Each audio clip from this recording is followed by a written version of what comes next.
Salut à tous et bienvenue dans cette nouvelle vidéo. Comme vous pouvez le voir, nouveau décor, donc j'ai changé quelques trucs, c'est encore en cours de changement, mais vous inquiétez pas, on continue les recettes. Aujourd'hui, on va faire des fondants au chocolat, donc tout le monde aime les fondants au chocolat, un petit dessert en fin de repas, c'est juste génial. En plus, j'ai une recette qui est super rapide, donc c'est-à-dire que si vous avez des invités, vous avez oublié le dessert, ou votre dessert ne marche pas, etc., et que vous avez du chocolat à la maison avec des œufs, du beurre et de la farine, on va pouvoir faire des fondants au chocolat super rapidement, en 5-10 minutes à peu près. Et ensuite, on va enfourner ça et vous aurez des fondants au chocolat fait maison qui vont régaler vos convives. Au niveau du chocolat, déjà, on part sur un chocolat qui fait approximativement 70% et un chocolat noir de préférence parce que sinon, le lait va être trop sucré parce que justement, ma recette est faite pour du chocolat noir. Souvent, c'est celui qui est le mieux en fin de repas, sinon c'est trop bourratif. Pour moi, par exemple, aujourd'hui, je vais prendre du Tanzanie, donc le Tanzanie de chez Barry, donc c'est un 75%, un tout petit peu plus que ce que je vous ai dit, donc c'est 65, 70, 75%. Ça marche aussi pour cette recette. Donc là, c'est de chez Barry, vous pouvez trouver ça sur internet, dans le commerce ou encore à Québec chez Chocolat Chocolat ou en grande surface bio, vous allez pouvoir trouver ce genre de choses. On va avoir besoin de beurre. La recette que je vais vous faire aujourd'hui, elle est à peu près pour 4 à 6 personnes, ça dépend du moule que vous allez utiliser. Moi, je vais le faire dans des ramequins. Donc, c'est des ramequins en terre cuite. C'est cela que je vais utiliser pour la vidéo. Première chose à faire, on va allumer son four en chaleur tournante à 190 degrés Celsius. Et en degrés Fahrenheit, ça va être du 374 degrés Fahrenheit, donc 375 en gros. Donc voilà, ici, je vais avoir mes 3 œufs. Je vais avoir 120 g de sucre. Je vais avoir ici ma farine tamisée de type T45, donc la farine classique, 40 g. Donc il faut qu'elle soit tamisée, faites bien attention. Ici, je vais avoir mon beurre et mon chocolat noir, donc 110 g de chocolat noir avec 90 g de beurre. Ce que je vais faire en priorité, c'est que je vais mettre ça au micro-ondes. Vous pouvez le faire au bain-marie sans problème. Moi, pour le coup, je trouve que ça marche bien au micro-ondes. Il faut juste aller doucement. Vous pouvez changer votre température, c'est très important, de votre micro-ondes. Si vous ne changez pas la puissance de votre micro-ondes, vous allez cramer votre chocolat. Donc le but du jeu ici, c'est juste de le faire fondre tranquillement, à peu près 45-50 degrés. Et voilà, là j'ai mon chocolat fondu qui est juste ici.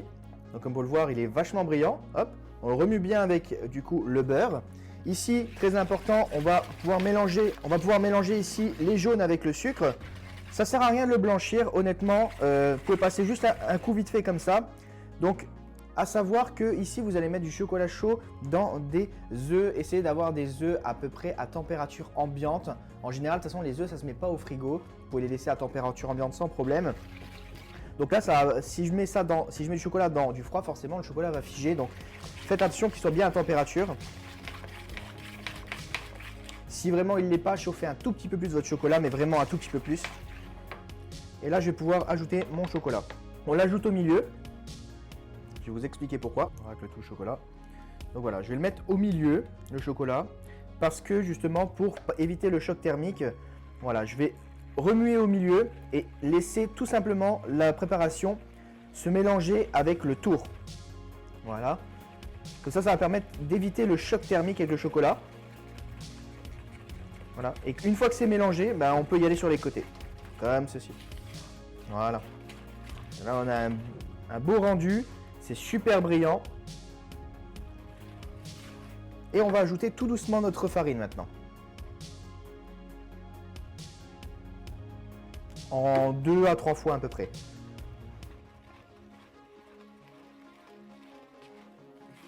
Donc pas besoin de mettre de la levure, pas besoin de mettre du baker, pas besoin, vous laissez tel quel, ça marche très bien. Donc là, on le met en 2 fois. Farine tamisée, bien attention, comme je disais tout à l'heure. Ça va permettre d'éviter les grumeaux. Voilà. Donc moi, je mélange toujours au fouet. Vous pouvez le faire à la maryse sans problème. Il y a 2 écoles. Moi, le fouet, ça marche très bien.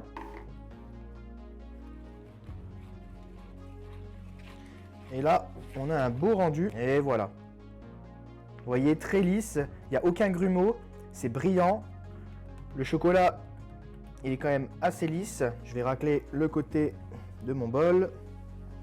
Ok. Là, ce qu'on va faire, c'est qu'on va mettre un tout petit peu de beurre mou ici, dans le fond des ramequins, et on va badigeonner les moules tout autour avec un pinceau. Vous pouvez le faire au doigt, hein, sans problème, si vous avez les doigts bien propres. Voilà, le pinceau, c'est un peu chiant parce que des fois, ça met des petits poils, donc n'hésitez pas à les enlever. Et là, il va y avoir 2 solutions. Donc pour les gourmands et pour les un peu moins gourmands. Donc c'est si vous aimez le sucre ou non. Soit vous allez démouler dans une assiette du coup vos ramequins. Donc vous allez les retourner après cuisson dans une assiette pour mettre une crème anglaise par exemple, comme la vidéo qui va s'afficher en haut à droite. Et soit vous allez pouvoir mettre du sucre pour ramener un petit croustillant supplémentaire. Donc le sucre ne va pas fondre, mais il va donner un petit croustillant supplémentaire, mais on va devoir le laisser dans les ramequins. Donc il y a deux solutions. Donc moi je vais vous faire à moitié-moitié. Donc pour le sucre, c'est simple. Prenez un peu de sucre comme ceci, vous le mettez à l'intérieur de votre ramequin et vous faites le tour comme ceci et vous vous mettez au-dessus du deuxième. Voilà. Vous les mettez les uns sur les autres et vous tapez. Et là, on va pouvoir reprendre le sucre ici. Et voilà. Donc ça, c'est la méthode sucre. C'est la méthode où on ne va pas démouler, on va laisser le ramequin directement dans l'assiette. Donc vous pouvez le faire dans des tasses, etc. Donc ça peut être très joli. Et enfin, on va pouvoir faire les deux autres à la farine. Donc ça, c'est pour démouler. Donc là, même principe. Voilà. Par contre, il faut bien enlever l'excédent. Hein. Comme ceci. Et voilà, j'ai mes deux possibilités. Et maintenant, je vais pouvoir les remplir de ma garniture, donc de mon fondant au chocolat. Je vais prendre une cuillère. Et je les mets à l'intérieur, à peu près à 3/4. Et voilà, maintenant je vais prendre une plaque. Voilà, on peut les tapoter si on voit que c'est pas lisse. Donc là, j'ai mes deux sucres en haut et mes deux farines en bas. Je vais les mettre comme ça et je vais les mettre au four. Par contre, ce qu'on peut faire aussi, si on est un peu plus gourmand, ce qu'on peut faire, c'est rajouter un peu de chocolat à l'intérieur, tout simplement. Voilà, juste au-dessus, comme ceci. On va mettre 3 pépites. C'est pas obligatoire. Hein. Alors, ça va partir maintenant au four. Généralement, ça met 5 à 6 minutes. Il y a des fours, ça va aller 7 à 8 minutes. Mais je vais vous montrer comment vérifier. En tout cas, c'est simple. Quand vous allez être dans votre four au bout des 5 minutes, vous avez juste à regarder et toucher le dessus. Si vous voyez que c'est très liquide, ça bouge un peu trop comme un petit peu un flan, c'est que c'est pas assez cuit. Ce que vous pouvez faire aussi, c'est généralement prendre un couteau et vous allez tout simplement enfoncer votre couteau sur le bord, donc ici, vraiment à 1 cm du bord. Si vous n'avez rien sur le couteau, c'est qu'il est cuit. Si vous avez encore quelque chose sur le couteau, c'est qu'il n'est pas cuit. Généralement, un vrai fondant au chocolat, il va avoir 1 cm tout autour où c'est cuit et au milieu, c'est coulant. C'est parti, on enfourne. Les fondants au chocolat sont en cuisson, 5 à 6 minutes comme je vous ai dit. Il faut vérifier avec un couteau, etc. Et enfin, vous pouvez accompagner ça d'une crème anglaise. Ça va être difficile de le faire en rapide, la crème anglaise, mais par contre avec une boule de glace. On a souvent de la glace à la maison. Mettez une boule de glace avec, ça fait un chaud-froid. On a des textures qui sont intéressantes, c'est vraiment cool. Et voilà, les fondants sont sortis. Donc j'ai piqué tout simplement avec un couteau à 1 cm. Il n'y avait rien quand je suis ressorti. C'est que c'est cuit. Au milieu, ça bouge encore un peu. On voit que c'est un peu flasque. Ça veut dire que c'est fondant au milieu. Maintenant, ce qu'on fait, c'est qu'on les laisse dans les ramequins, surtout si vous avez des ramequins, parce que ça va continuer à cuire légèrement et on va laisser refroidir pour que les côtés se décollent pour ceux qui se retournent. Pour les autres, on va pouvoir les mettre directement dans une assiette et les servir bien chaud. Et voilà, on a quelque chose de très fondant. Regardez à l'intérieur. Donc, c'est très fondant. Et sur le côté, c'est cuit. Donc, vous voyez, c'est juste délicieux. Celui-là, prenez bien les bords avec pour prendre les grains de sucre, ça croque sous la dent, c'est vraiment super bon. Et voilà, j'espère que cette vidéo vous aura plu. Voici la version démoulée. Donc vous la verrez en photo sur Instagram. Ça fonctionne, c'est hyper fondant à l'intérieur, c'est ce qu'on recherchait. Et franchement, c'est super bon. C'est pas trop sucré, parce qu'on a utilisé du bon chocolat, donc à 70-75%. Donc le sucre qu'on a mis à l'intérieur va rehausser un petit peu ce manque de sucre dans le chocolat noir. Et on a quelque chose de très équilibré. L'autre qu'on va avoir ici avec le sucre autour, il est super bon aussi. On vient chercher les côtés, on prend les petits grains de sucre et on va avoir des petits croustillants en fait, par les grains de sucre tout simplement entre les dents. Et on a une texture qui s'ajoute, c'est vraiment super bon.